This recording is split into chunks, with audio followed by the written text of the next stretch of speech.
Hello student जो CTET की preparation कर रहे हैं, मैं उन्हीं के लिए वीडियो बना रही हूँ। ईवीएस के वन लाइनर है जो कि बहुत इम्पोर्टेंट हैं।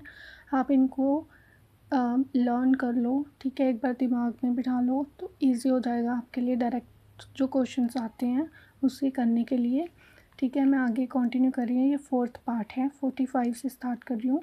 बेलवनिका गाँव कर्नाटक में है। बेलवनिका गाँव कहाँ पे है? कर्नाटक में। आप साथ साथ में लर्न करोगे तो आपके लिए इजी हो जाएगा। इसमें आप लर्न कर सकते हो और कहीं आप वीडियो दे सकते हो जिसमें क्वेश्चन हो, ठीक है। एनसीईआरटी ईवीएस के क्वेश्चन तो आप देखना कि अगर डायरेक्ट इस तरह के ये वाले क्वेश्चन उसमें होंगे तो आप इजीली उसका आंसर दे सकते हो, ठीक है। जैसे 45 है, बेलवनिका गाँव कहाँ पे है? कर्नाटक में है, ठीक है। 46 गिजुभाई भदेका गुजरात में रहते थे।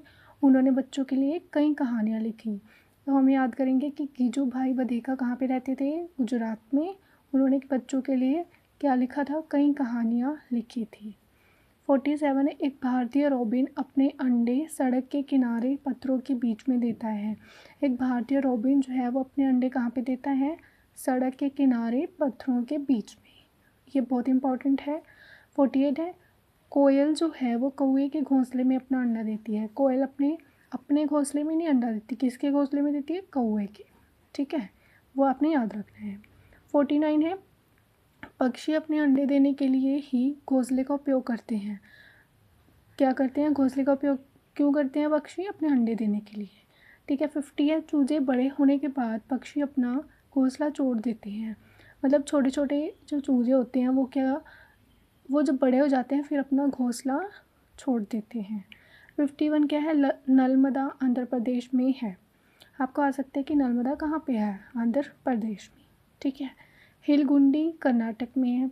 कर्नाटक में हिलगुंडी भी है और कर्नाटक में कौन सा गांव है? बेलवनिका। वो साथ साथ में आपने इकट्ठे करके लिख सकते हो कि कर्नाटक में कौन कौन सा गांव है, कौन सी जगह है, ताकि आपको ईजिली लर्न हो जाए, ठीक है।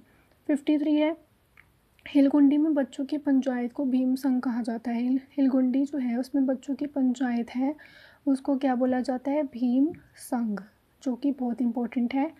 आगे बरगद के पेड़ के बारे में, ये भी इम्पोर्टेंट है। बरगद का पेड़ जो है वो आप नेट से सर्च कर सकते हो कि कैसा होता है, ठीक है। फिर आप देखोगे कि उसकी लटकती हुई शाखाएँ, बहुत सारी शाखाएँ उसकी लटकती हुई होती हैं जो वास्तव में पेड़ की जड़ें हैं। वैसे तो हर पेड़ की जड़ जो है वो मिट्टी के बीच में होती है, लेकिन उसकी क्या है, जैसे शाखाएं हैं वो उसकी जड़ ही हैं, ठीक है। नेक्स्ट है डेजर्ट ओक, रेगिस्तानी ओक। वो एक पेड़ है जो कि कहाँ पाया जाता है? ऑस्ट्रेलिया में। रेगिस्तानी ओक एक पेड़ है जो कहाँ पाया जाता है? ऑस्ट्रेलिया में।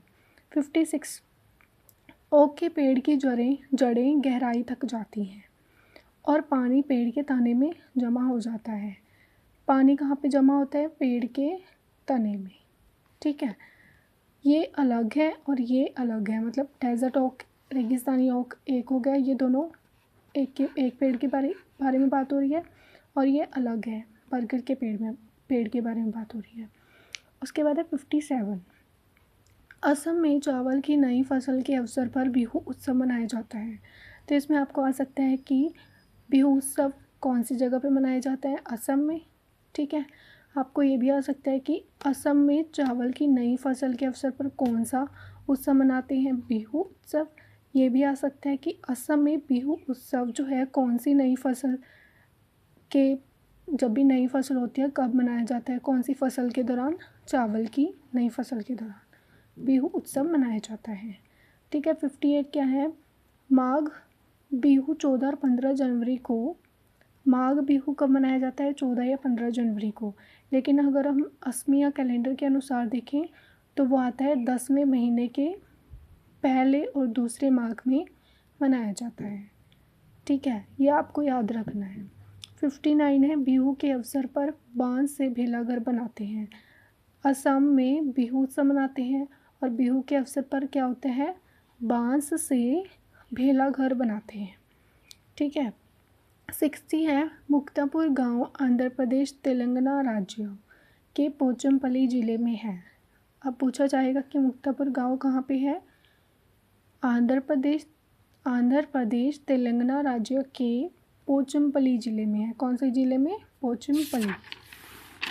नेक्स्ट है 61, पोचमपल्ली ज़िले में एक पारंपरिक व्यवसाय है। वहाँ पे लोग ज़्यादातर कौन सा व्यवसाय करते हैं? कालीन बुनाई करते हैं, खिलौना बनाना, इत्र उत्पादन। ये आपको याद रखना है, ठीक है। 62, ये चीज़ें उस जगह के नाम से प्रसिद्ध हो गई हैं जहाँ उन्हें बनाया जाता है। जैसे कुल्लू में शॉल बनाए जाते हैं तब उसी के लिए फेमस है और उसका नाम भी क्या है? कुल्लू शॉल। मधुबनी पेंटिंग, जो बिहार के मधुबनी ज़िले में, बिहार का एक ज़िला है मधुबनी, ठीक है, हमने पहले भी पढ़ा था।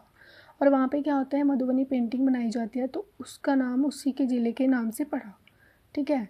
तो ये क्या है? मधुबनी पेंटिंग। असम रेशम, असम में रेशम, असम जो है वो रेशम के लिए फ़ेमस है और कश्मीर जो है वो उसकी कढ़ाई के लिए फ़ेमस है। तो ये सारी चीज़ें जो हैं उसी जगह के नाम से प्रसिद्ध हुई हैं, ठीक है। Thank you.